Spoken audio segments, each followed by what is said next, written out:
It is 3rd of July.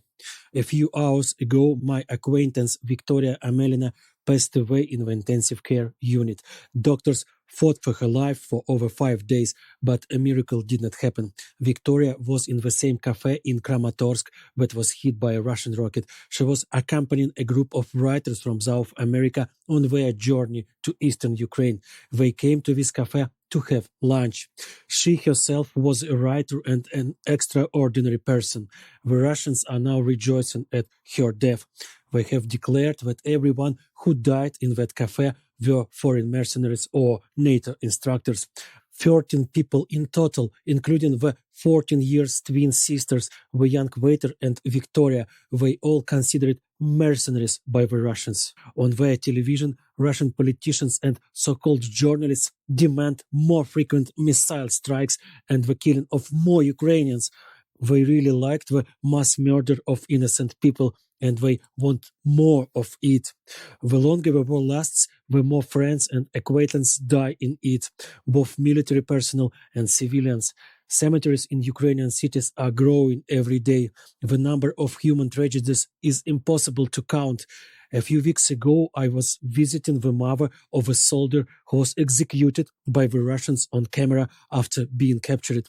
We were drinking tea and eating a pie that she made herself, and she was talking about her son as if he was still alive, as if he was just temporarily absent and could return home at any moment. But when we were saying our goodbyes, she suddenly burst into tears and said, "You can't imagine what they did to him. There is almost nothing left of him. They fired nearly 100 bullets in my little boy. I remind you, he was a prisoner. He could not resist and he was shot, and they even recorded the execution on video. This war is extremely brutal. It is so brutal that even in official documents, the words Russians and terrorists have become interchangeable. Not so long ago, a foreign journalist asked me how a peaceful agreement between Ukraine and Russia could look like, and I have no answer to this question. I can't even imagine reaching an agreement with a gang of terrorists, although, of course, sooner or later, some kind of agreement will be signed. But we in the army will do everything in our power to ensure that this agreement is signed on Ukraine's terms. My friends, I want to remind you that I greatly rely on your support. Please remember that you can always help me and my family on Patreon or by becoming a patron of my podcast on the Podbean website.